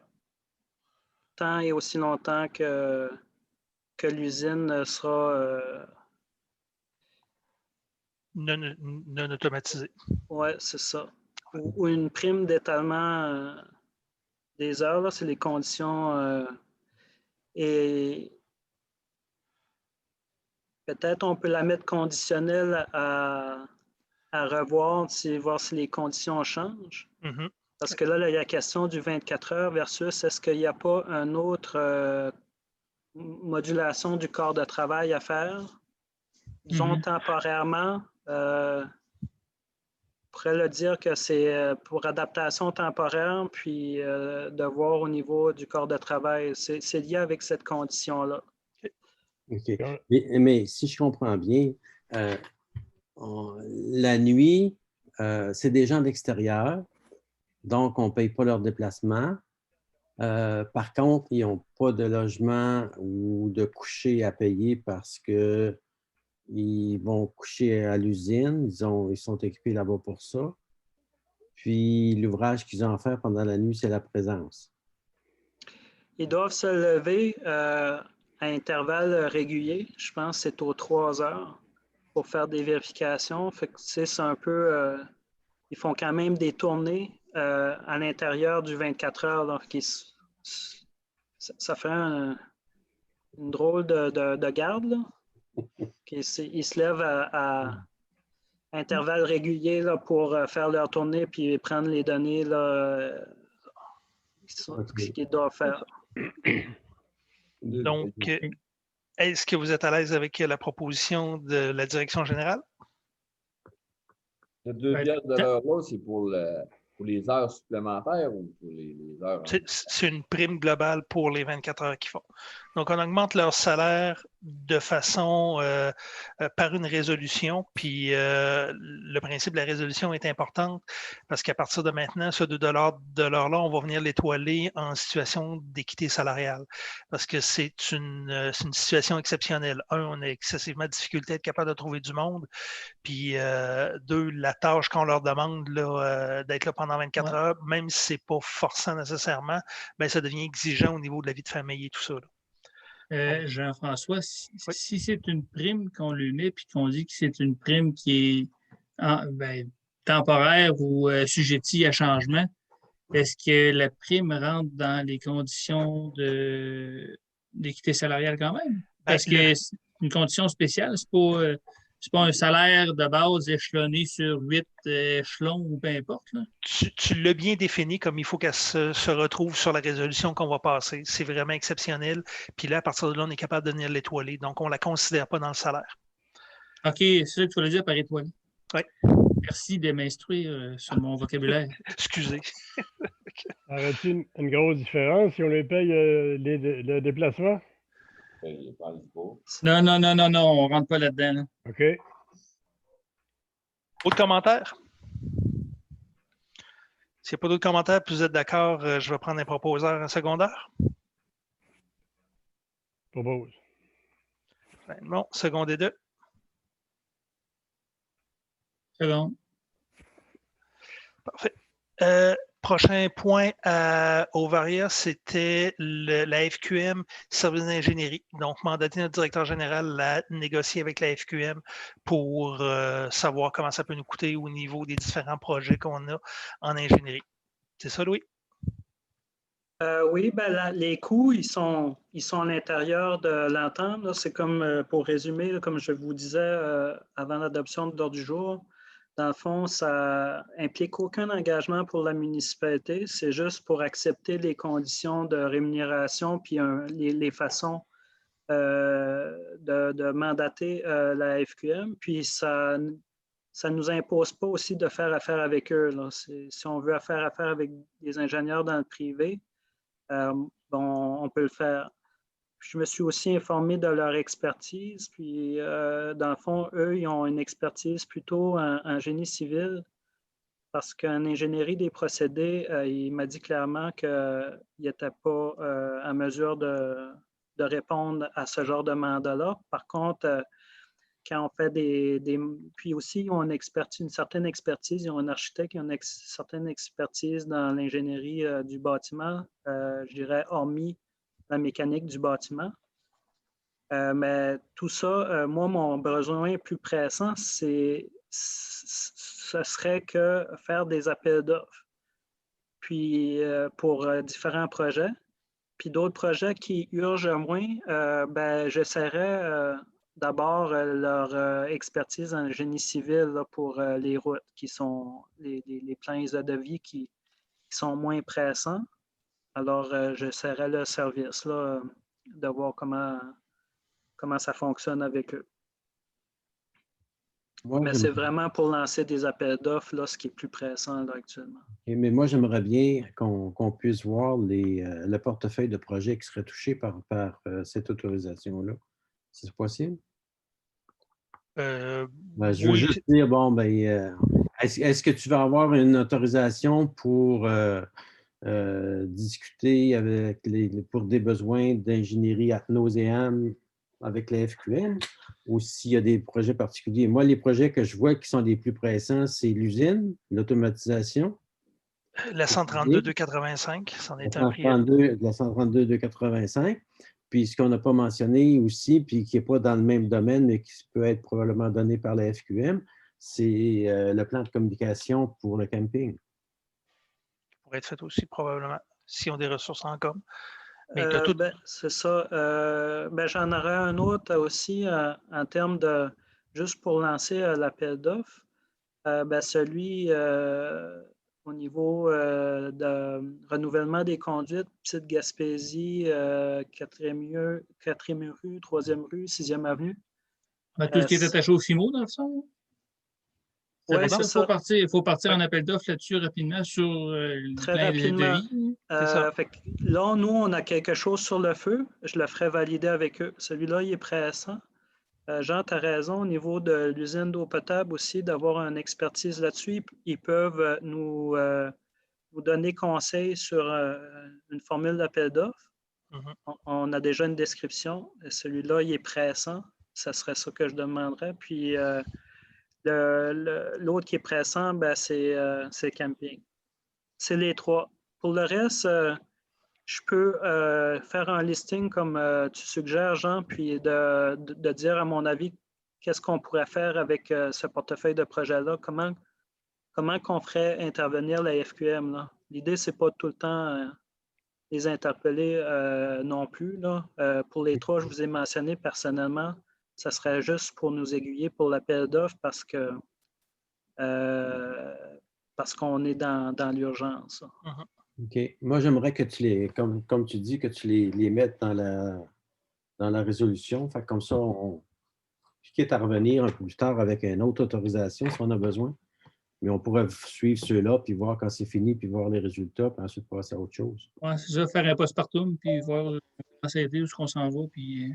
Donc, ce que tu proposes, Jean, c'est d'écrire la résolution avec le listing des projets qu'on veut mettre, ou bien on le passe immédiatement avec les 3 projets que Louis nous a donnés? On peut le passer immédiatement avec les projets qu'il nous a donnés, puis parfait. À ce moment-là, ça servira d'évaluation pour plus tard. Est-ce que tout le monde est d'accord? Oui. Puis, quand tu parles du camping, tu parles de l'ingénierie au camping, ingénierie architecture, ou si tu parles aussi du plan de communication? Le plan de communication, si la FQM a quelqu'un en communication, moi, je pense que celui-là, ça fait un petit bout de temps qu'on attend, ça fait que ça serait bon de le partir. Je suis en démarche, là. J'essaie de rejoindre la graphiste qui a été identifiée pour les mettre en relation avec Pratt. Sinon, je peux demander à Pratt de let's go, par tes perspectives là, en même temps. Là. Mais peux-tu demander au FQM s'il y a des gens dans ce domaine-là aussi? Il y a des gens en communication. Je ne sais pas s'ils offrent ce service-là, par contre. On peut vérifier, puis si jamais, Inclus-le dans la résolution, puis si jamais il a fait le service, tant mieux. Sinon, ben, on regardera ailleurs. Là. Autre commentaire? S'il n'y a pas d'autres commentaires, je vais prendre un proposeur en secondaire. Pause. Pascal, j'en laisse 7 secondes. C'est bon. C'est Florian, mais c'est pas grave. Ah, c'est Florian. C'est Florian. Parfait. OK. Troisième point. Pas compte. Troisième point, Varia, c'était le dossier au niveau de notre parc industriel léger qu'on veut développer à côté de la rue des Oiseaux, derrière le terrain de Claude Arsenault. Je ne sais pas, Louis, si tu peux me passer la commande, je peux-tu partager mon écran? Oui, ça pas long.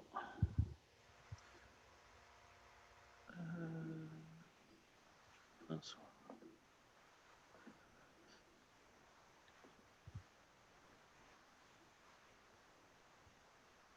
C'est beau?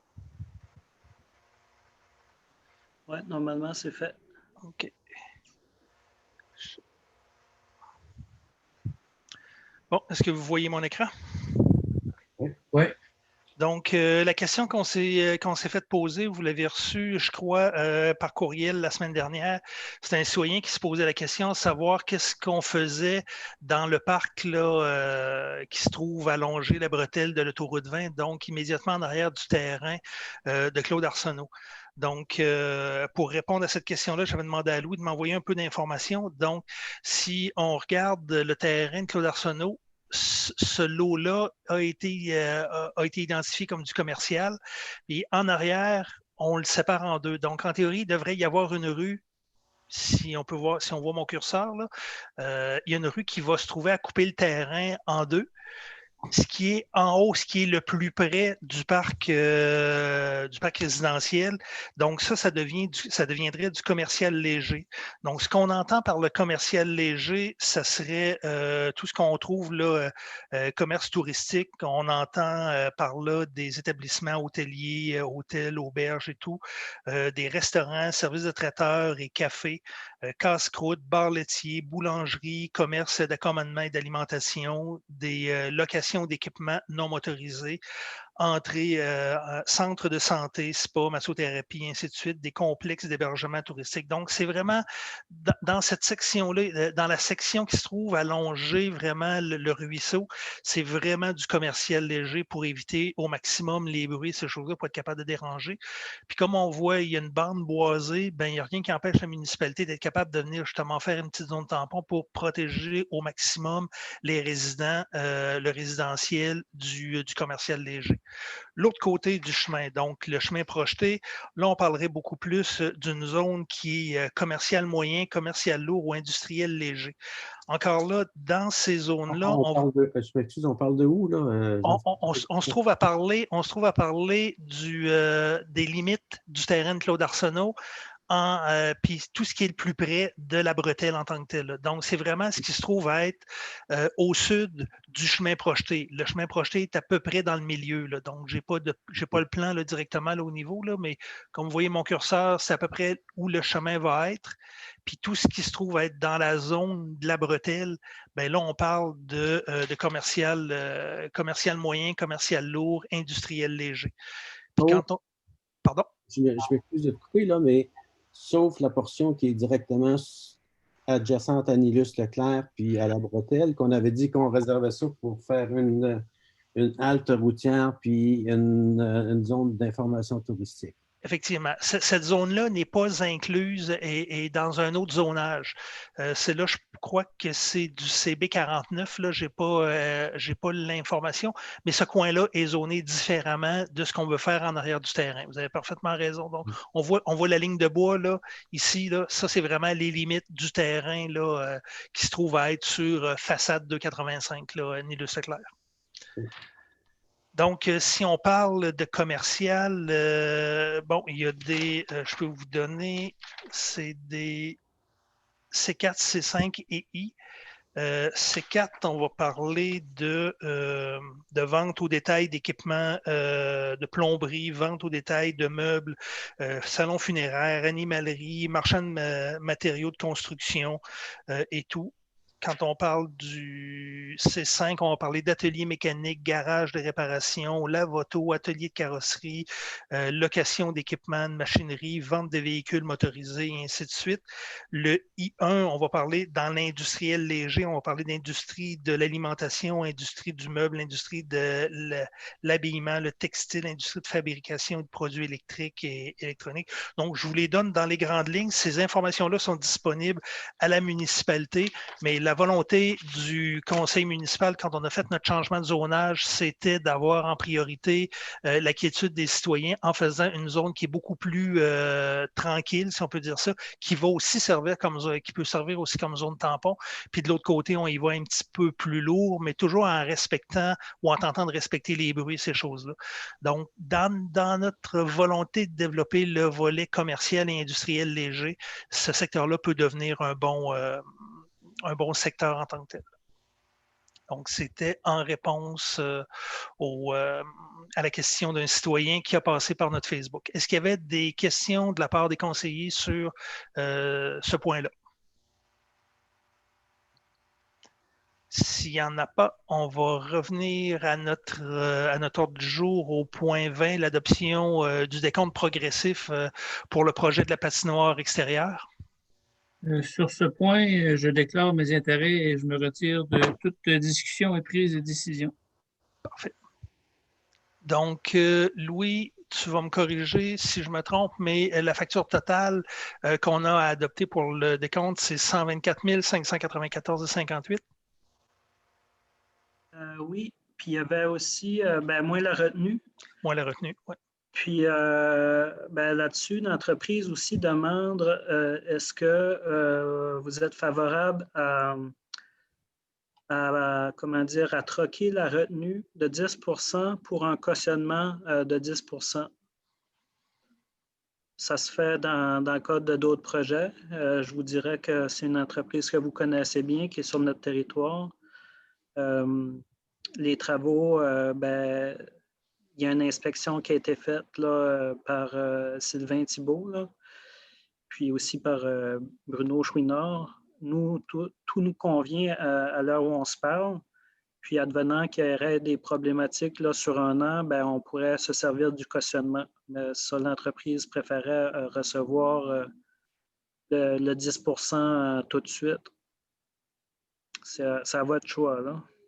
Moi, je n'ai pas de problème. C'est une entreprise qu'on connaît bien. Je pense que le danger n'est pas énorme. Puis le cautionnement, dans le principe, on a toujours une prise sur l'entreprise s'il arrive de quoi. Là. Raymond, dans ton expertise, c'est une bonne idée de faire ce move-là?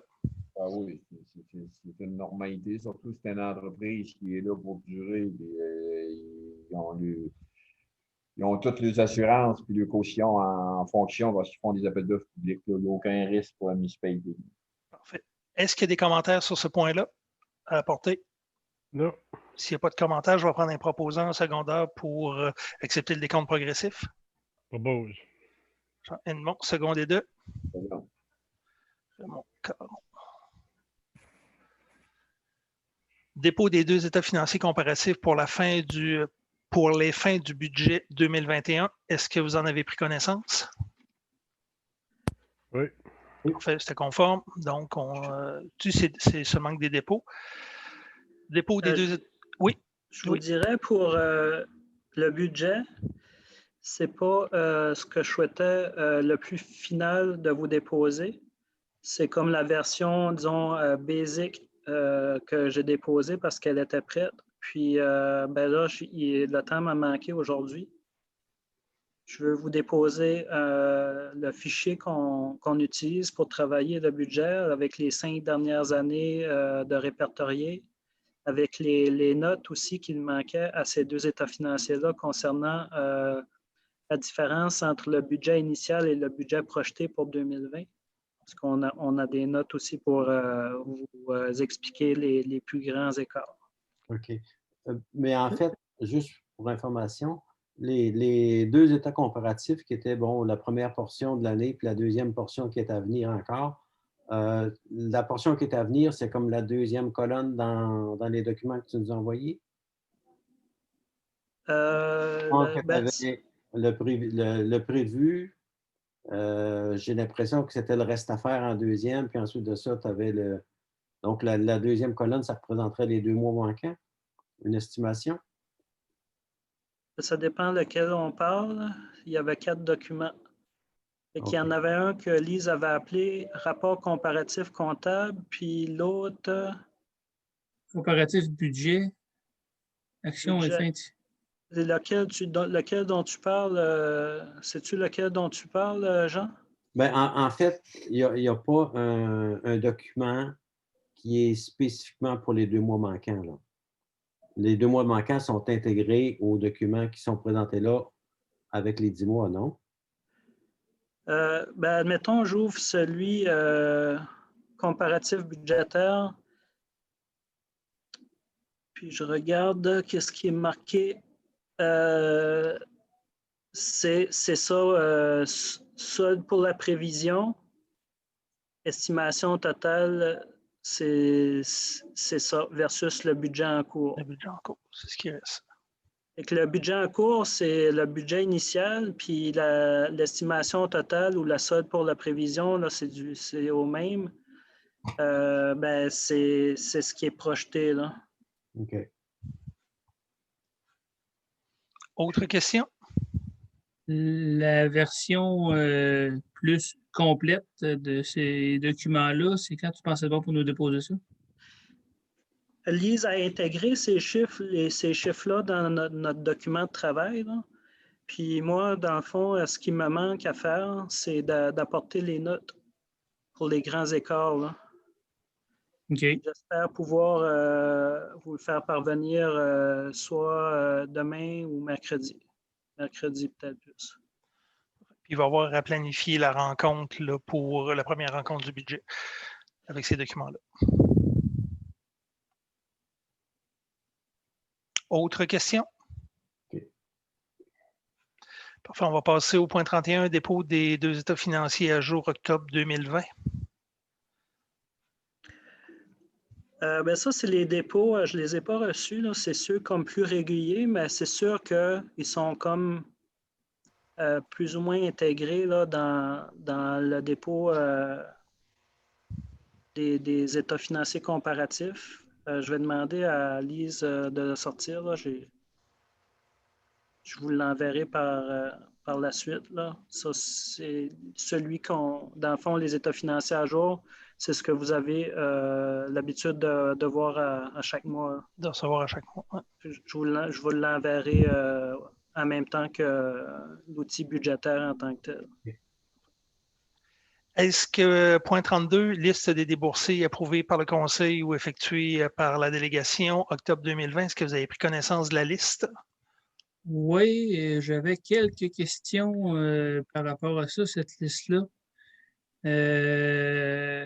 Si on regarde, je suis comme tombé 2 fois sur la même dépense pour des fournisseurs différents au niveau des rampes pour le garage municipal. J'étais en train de tomber dessus. Et je voulais savoir c'était quoi, parce que c'était exactement le même montant. Fait que tu vois, tu as Uniselect Canada Inc., 7 de rampe garage pour 1474,51. Puis, au début, ça c'est à la page 3 de 5, le 5e fournisseur dans la liste. Puis à la page, je viens juste de la marquer. À la page. Ouais, à la page 2 de 5, c'est ça. À la page 2 de 5, c'est bumper à bumper pour le même montant, 1474,51 pour des rampes au garage. C'est quoi ces rampes-là? 2800, 2900 pièces de rampes. Puis 5, tu disais. Page 5, non, page 3, 5e fournisseur.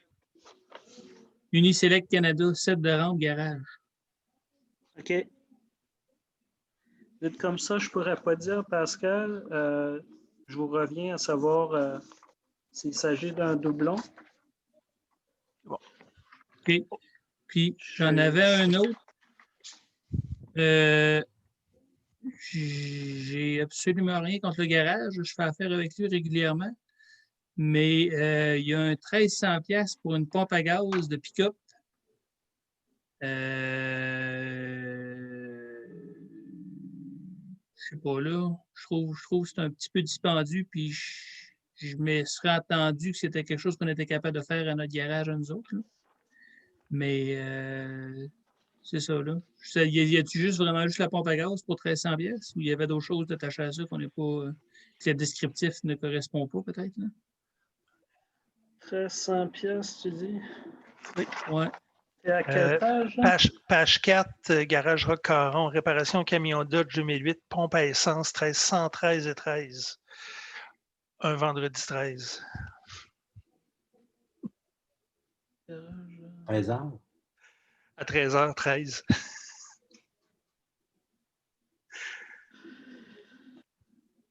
Rock-Caron. OK. Ben ça aussi, je dirais que je vais devoir enquêter. Faire l'enquête, c'est ça. Est-ce qu'il y avait d'autres commentaires, Pascal? Je n'avais un autre, mais je l'ai oublié. Fait que c'est pas grave. Si je reprends, j'en reparlerai.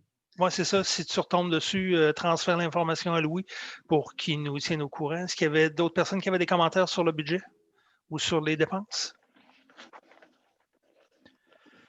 S'il n'y a pas d'autres questions, je vais prendre un proposant secondaire pour ce point-là. Bravo. Même si on a des choses à rajouter et à corriger. Oui, ben en réalité, on adopte les dépenses puis les justifications vont venir après. Là. OK, seconde. Parfait. Donc, on serait à la période de questions. Maintenant, je pense que M. Viel, vous aviez des questions sur le point au niveau de la réglementation, sur l'avis de motion qu'on a donné. Bon, est-ce que mon micro est ouvert? Oui. Je peux parler? Oui, allez-y. OK. J'ai compris que l'article 10 que vous aviez dans votre règlement sur les armes à feu, l'extrait du 214-2018, est-ce que vous gardez la clause nonobstant en cas de chasse, en temps de chasse, dans la motion? En réalité, oui, en réalité, ce qu'on fait, c'est qu'on vient régulariser notre règlement. Le 100 mètres, l'information qu'on en avait eue, le 100 mètres, c'est en période de chasse. Okay. Donc, en période, quand on n'est pas en période de chasse, ben, il n'y a pas d'armes à feu s'abattre. C'est pas toléré. Non, c'est ça. Ben, votre règlement dit 150 mètres, mais au-delà des propriétés, en dehors du temps de chasse. Mais en dehors, mais c'est pas seulement que sur le bord de la batture. Le règlement dit, en article 10, que c'est 150 mètres de toute maison ou bâtiment. Mais nonobstant ça, là, on fera une proposition pour une avis de motion pour qu'au lieu de 60, ce soit 100 mètres. Et voilà. C'est ça. OK. Moi, je suis en accord avec le 100 mètres. On n'est pas contre la chasse. Le bruit, ça, c'est pas ça le problème. Le problème chez nous, c'est la décharge d'armes à feu. Pas en termes de bruit, en termes de retombées sur le terrain. Alors, le fait de mettre à 100 mètres fait en sorte qu'à marée haute, les chasseurs ne pourront plus faire ce qu'ils font en ce moment. Ils vont devoir chasser à marée basse ou, en fait, quand la marée se retire et il y a moins de risques chez nous. Alors, quant à l'application de ça, je dois vous avouer que je suis allé à la Sûreté du Québec à plusieurs reprises et eux, ils ne veulent pas arrêter les gens. Ils veulent juste les avertir, les inciter à tirer vers des endroits de type du nord ou vers les bassines et non vers les propriétés. Alors ça, c'est déjà un bon point. Puis, mais en fait, je me suis bien entendu avec eux autres. Et le fait que vous fassiez ça à 100 mètres va simplement protéger mieux ma propriété. Mais le bruit, c'est pas ça qui me dérange. Je ne suis pas contre la chasse, au contraire. Ça a toujours été quelque chose chez nous, mais à 100 mètres, c'est plus respectueux. Là. Je suis d'accord avec vous. Excellent. Autre commentaire du public? Merci beaucoup de m'avoir accueilli dans ma requête. Merci. Ça nous fait plaisir. Merci. Bien, commentaire non du public, juste pour le gars qui entend les chasseurs souvent, mais qui n'a jamais été à Chasse à l'Ouest. Théoriquement, à l'automne, on n'est pas supposé de toujours tirer vers le fleuve. Mais oui. Mais en pratique, OK. Parce que s'il y a des débris qui arrivent sur une toiture ou sur le terrain d'une personne, techniquement, ça pourrait être un usage abusif d'une arme à feu. oui, aussi. C'est une bonne pratique là, de tirer vers le fleuve, là, mais Non, mais c'est pas juste une bonne pratique, c'est une sécurité aussi. Là. oui, c'est Ben, une sécurité. C'est ça. Là. Mais c'est pas si vous me permettez, j'ai déjà pris ma tasse de thé sur mon patio et j'ai déjà reçu des plombs dans la tasse de thé. Ouais, Ça se peut pas. Ça se peut pas. D'accord. Un noir, il a bossé. Autre Ouais, c'est commentaire? Anna. J'aimerais parler, Oui. s'il vous plaît. Oui, Oui. pouvez-vous vous nommer pour... Oui. Je m'appelle Stéphanie Chouinard. Oui. C'est ma maison, le point numéro 19 là, qu'on a proposé. Il y a quelque chose que je ne comprends pas. La première fois que j'ai proposé mon projet, les points, là, Alexandre Potvin m'a donné la grille d'évaluation. Les points A, B, C, D n'ont pas pu être notés parce que on n'avait pas l'implantation de la maison sur le terrain. Bon, ensuite, on m'a dit aussi que ce qui n'avait pas bien passé sur l'évaluation de la maison, c'était la couleur, les deux revêtements, soit horizontal et vertical, puis la pente de toit d'un côté de la maison. L'autre fois, j'ai passé au CCU pour m'expliquer. Je leur expliquais que j'étais prête à changer la couleur de la maison, le revêtement, le positionnement, c'était mieux tout horizontal. Puis là, aujourd'hui, je vous entends dire que là, c'est toujours refusé. Mais est-ce que j'ai été renotée? Est-ce que vous avez passé toute la liste avec tous les pointages? T'sais, étant donné qu'il me manquait les 4 premiers points, normalement, on aurait dû refaire le pointage. Oui.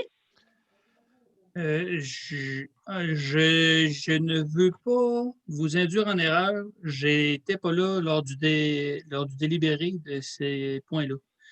Je peux juste vous donner le résumé que j'ai eu. Et puis, je n'ai pas plus d'informations que ça. Donc, je peux aller, ou Louis peut aller aux informations aussi, puis vous donner l'information, mais je m'excuse. C'est parce que c'est ça, là. Moi, tu sais, j'ai acheté ce terrain-là, j'ai donné des sous à Profab. Je trouve quand même que ma maison n'est pas si moderne que ça, parce qu'en plus, j'ai donné à l'appui des modèles de maisons qui entourent où est-ce que je vais me construire. Puis, bon, des revêtements horizontales, verticales, il y en a plein sur les maisons à Lillet. Des pentes de toit, on retrouve de tout dans le village. Il y a des pentes, des toits plats, des 2 versants, des 4 versants, des toits mansardés. Tu sais, j'ai voulu montrer qu'il y avait un peu de tout.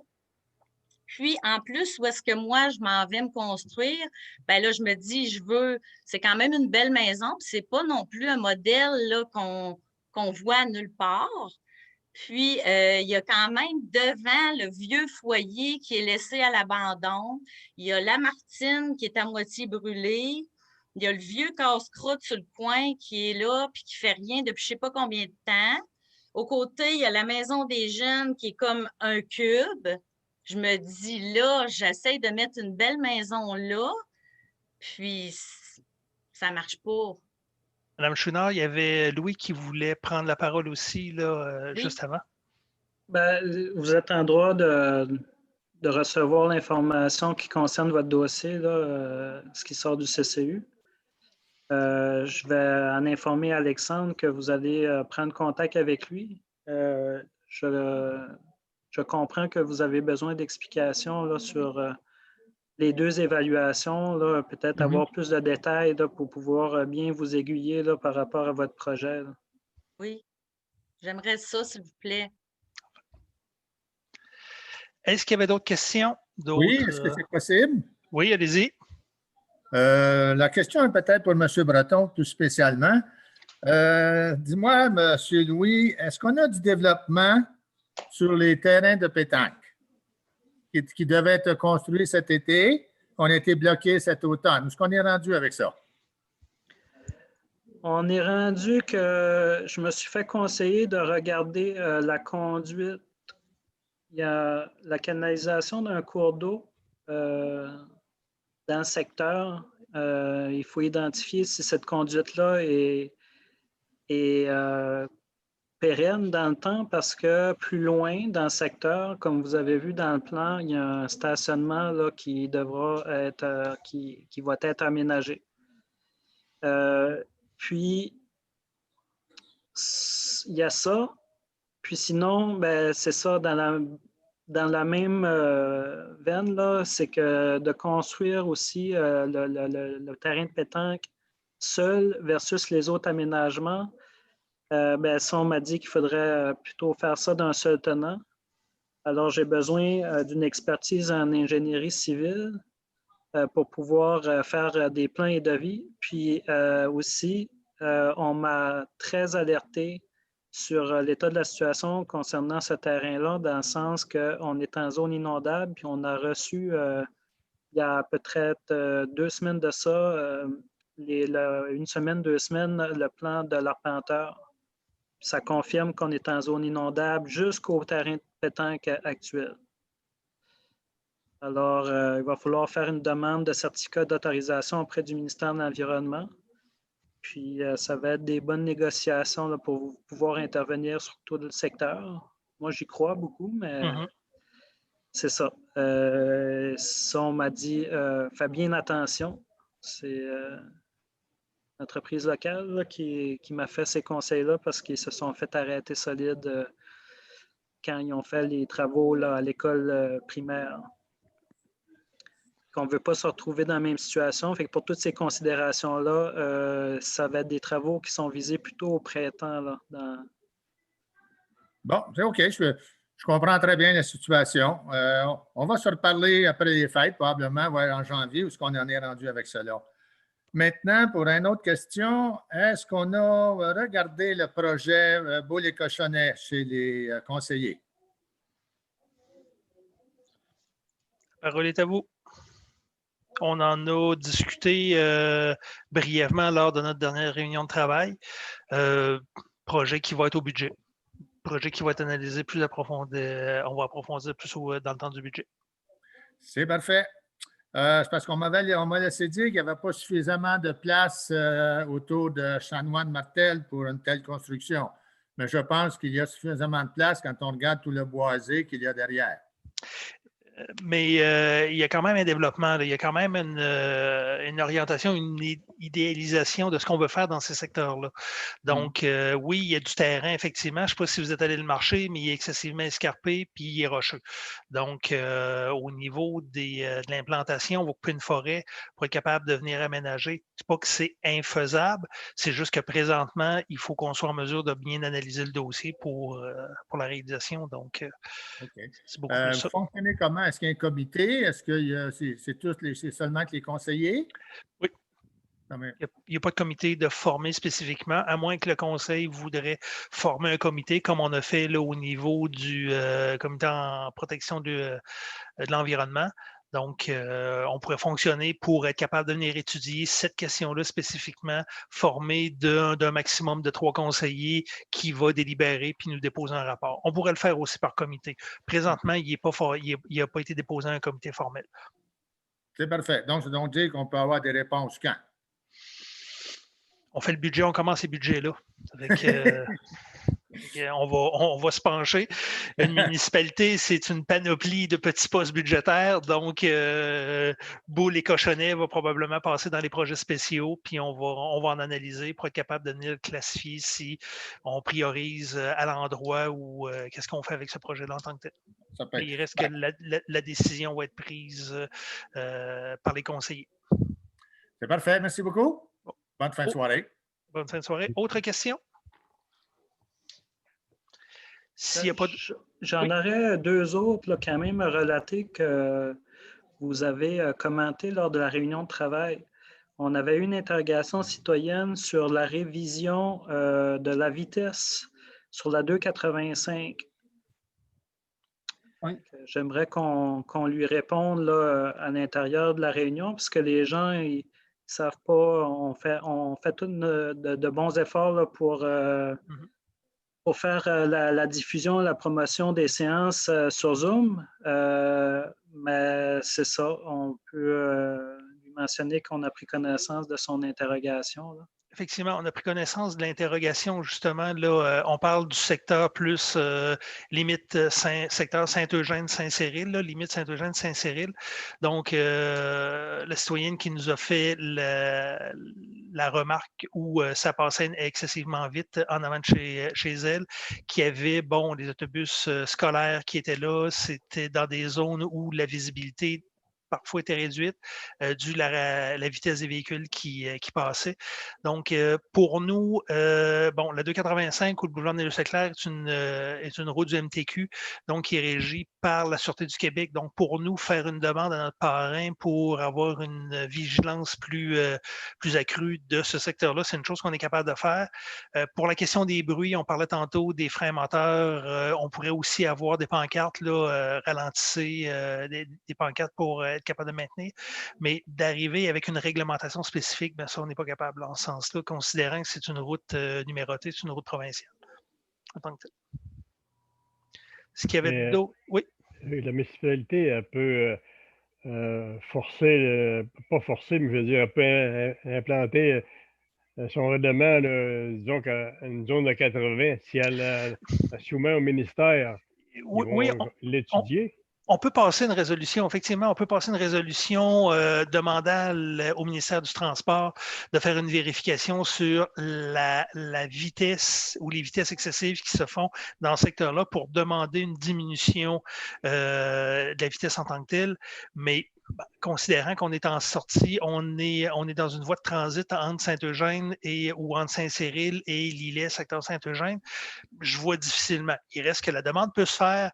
Faire une demande singulière, c'est-à-dire juste pour ce tronçon-là, est-ce que c'est une bonne méthode? Est-ce qu'on est mieux de, un peu comme nous disait, d'être capable de monter un dossier pour interpeller le MTQ, mais pour un projet là, plus global? Ça peut être aussi fait là aussi. Là. Mais je pense que de faire une demande simple au ministère du Transport pour faire une diminution des vitesses. On se souvient qu'on l'avait demandé pour la 285-132, l'intersection, la côte de Lilletteville, qu'on appelle pour monter à Lillette. On avait demandé une zone de 50. Elle a été acceptée après 2 demandes à 70. Donc, ça avait été excessivement difficile d'être capable de faire baisser cette vitesse-là aussi. Là. En tant que tel. Donc, dans ce secteur-là, je pense que ça risque d'être peine perdue si on y va simplement sur une demande au MTQ pour faire la vérification. Donc, je pense qu'on est mieux de préparer notre dossier puis après ça, faire une demande en soi. C'est ça. Si on fait des demandes à la Sûreté pour qu'elle fasse des vérifications, oui. Puis on applique ça à notre demande pour donner une force à ça, ça nous aiderait, ça?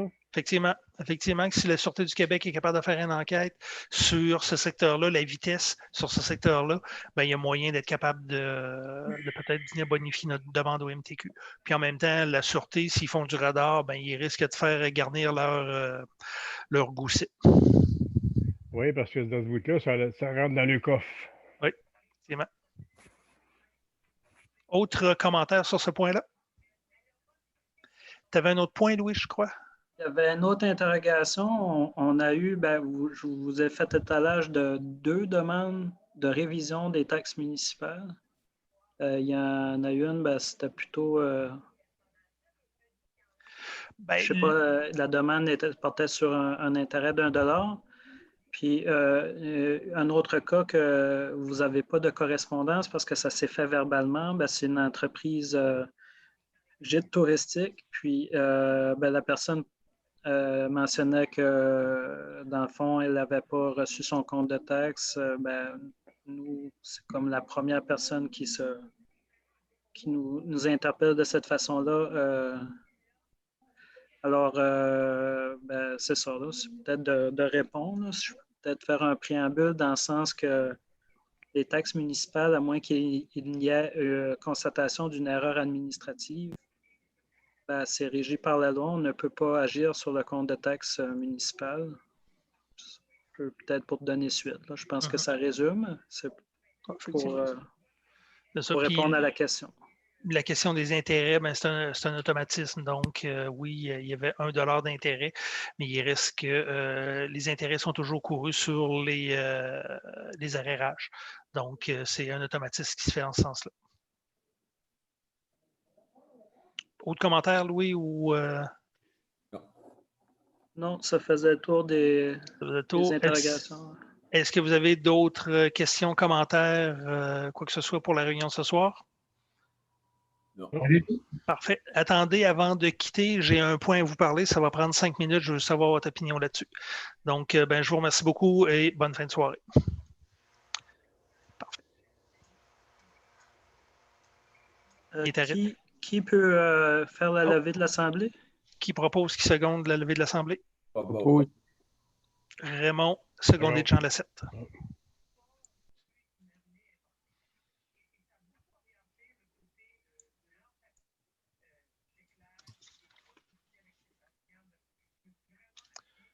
Tu nous arrêtes ça, Louis?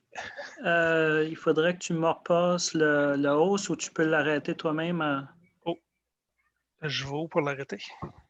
En bas dans ta... OK, à ce moment-là.